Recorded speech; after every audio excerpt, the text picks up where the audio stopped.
হবে মাননীয় বিরোধী দলীয় নেতা আপনি 62 রুলসে আবার একটা নোটিশ দেন, কারেকশন করে দেন। এটা হচ্ছে আমার ফার্স্ট পয়েন্ট অফ অর্ডার। এখন এখানে তো বিরোধিতা করার কিছু নেই, আমি তো অপোজ করছি না। আপনার এভরি রাইট আছে নোটিশ দেওয়ার, সংশোধিত করার এবং আপনি অ্যালাউ করার।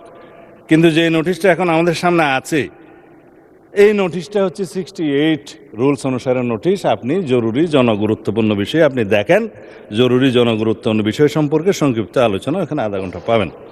কোনটা আপনি ডিসাইড করবেন আপনার এখতিয়ার। My second point of order, মানে বিরোধী দলীয় নেতা এই মুলতবি প্রস্তাব উত্থাপন করেছেন, যদি ধরে উনি রাইটলি 62তে উনি বলছেন, তাহলে উনি শুধু ওনার প্রস্তাবটা উত্থাপন করতে পারবেন।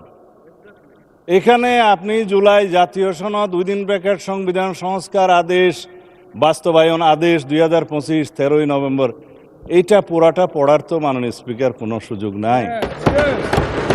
এটা আপনি যদি ডিবেটের জন্য দিন নির্ধারণ করেন,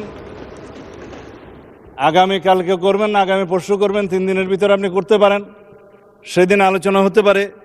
বিরোধী দলীয় এবং সরকার দলীয় কোন কোন সদস্যগণ বক্তব্য রাখবেন সেটা তখন দেখা যাবে। কিন্তু আমার এনাদার পয়েন্ট অফ অর্ডার সেটা হচ্ছে, আপনি এখানেই দেখবেন যেখানে জনগুরুত্বপূর্ণ বিষয়ে মুলতবি প্রস্তাব আনতে পারে, এখানে হচ্ছে বিধি 63তে আপনি দেখবেন যে এমন কোনো প্রস্তাব নিয়ে আপনি আলোচনা আনতে পারবেন না যে প্রস্তাবে প্রতিকার কেবল আইন প্রণয়নের মাধ্যমে হতে পারে।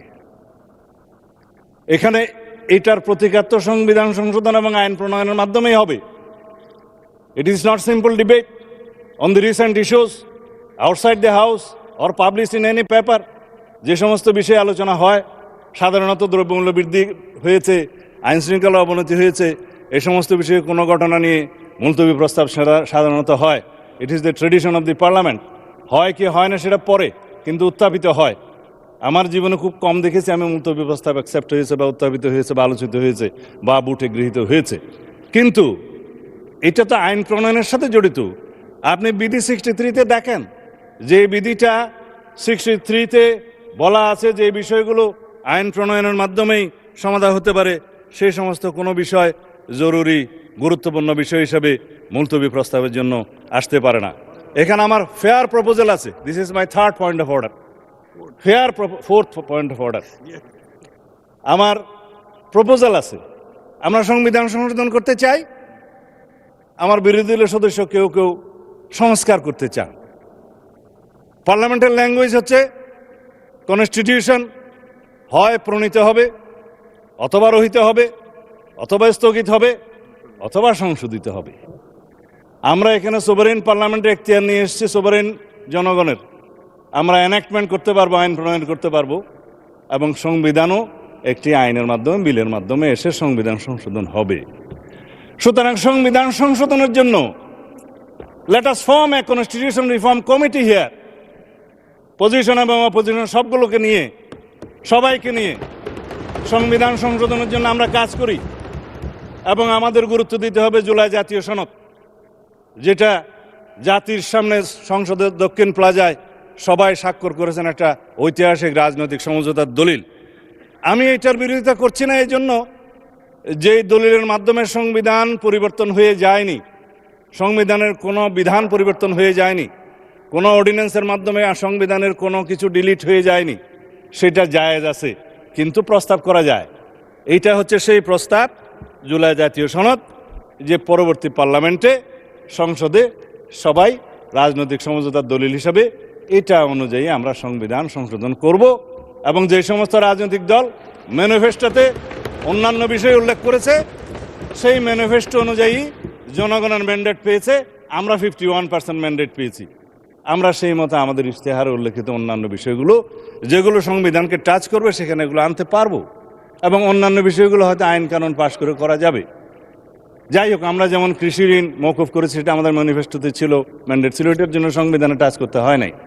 এখন আমার প্রস্তাব হচ্ছে, মাননীয় স্পিকার, আমরা কি আইন প্রণয়নের মাধ্যমে যেটা ফয়সলা করতে হয় সেটা কি জরুরি গুরুত্বপূর্ণ বিষয় হিসাবে এখানে ডিবেট করব নাকি করব না? আমরা কি পার্লামেন্টের একটা সংসদীয় কমিটি ফর্ম করব, যেখানে সংবিধান সংশোধনের জন্য সবাই প্রস্তাব দিবেন বিরোধী দল, সরকারি দল, স্বতন্ত্র সদস্য থেকে সবাই মিলে আমরা সেখানে প্রস্তাব নেব এবং একটা নির্ধারিত সময়ের মধ্যে আমরা সেই রিপোর্ট এই পার্লামেন্টে প্রদান করব এবং সেই কমিটি ইচ্ছা করলে পার্লামেন্ট এবং পার্লামেন্টের বাইরে দেশের সমস্ত সংবিধান বিশেষজ্ঞ এবং বিশিষ্টজন, স্টেক হোল্ডার, পত্রিকার সম্পাদক সহ সবাইকে আমরা ইনভাইট করে তাদের মতামত নেব এবং আমরা জাতীয় ভিত্তিতে যেটা আমরা সম্মত হয়েছি যে জুলাই জাতীয় সনদ যেভাবে স্বাক্ষরিত হয়েছে উইথ নোট অফ ডিসেন্ট, যারা জনগণের ম্যান্ডেট প্রাপ্ত হয়েছে সেই নোট অফ ডিসেন্টগুলো ম্যানিফেস্টোতে উল্লেখ করার পরে সেই হিসাবেই যাব, নাকি শুধুমাত্র আমরা এখানে ডিবেট করে মুলতবি প্রস্তাব গ্রহণ করা হইল হ্যাঁ অথবা না বলেন নাকচ হয়ে গেল সেখানে যাব? মেজরিটির ভিত্তিতে আমরা যেতে চাই না। আমরা সমঝোতার ভিত্তিতে জাতীয় সংসদে একটি এমন সংবিধান সংশোধন করতে চাই যেই দলিলটা আমরা জুলাইয়ের গণ অভ্যুত্থানের শহীদের আকাঙ্ক্ষাকে আমরা ধারণ করতে পারি। আমরা বাংলাদেশের মানুষের পরিবর্তিত পরিস্থিতিতে সকল প্রত্যাশাকে ধারণ করতে পারি।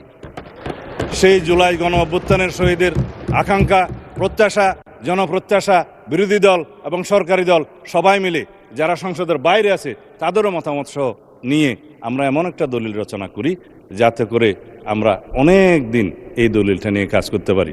অনেক দিন বলার কারণ হচ্ছে সংবিধান মানুষের প্রয়োজনে, দেশের প্রয়োজনে, সমাজের প্রয়োজনে, চাহিদা অনুযায়ী সময়ে সময়ে অবশ্যই কিছু কিছু বিধান পরিবর্তন করতে হয়, সময়ের দাবি। সেই জন্য আমরা একটা পারপিচুয়াল নেচারের অ্যামেন্ডমেন্ট করি যেটা অন্তত দীর্ঘদিন পর্যন্ত আমাদের এখানে থাকবে। আমরা সেই সংবিধান নিয়ে আগাতে পারবো। আপনি এখন ডিসাইড করতে পারেন মাননীয় speaker, you are my lord of the house. ধন্যবাদ।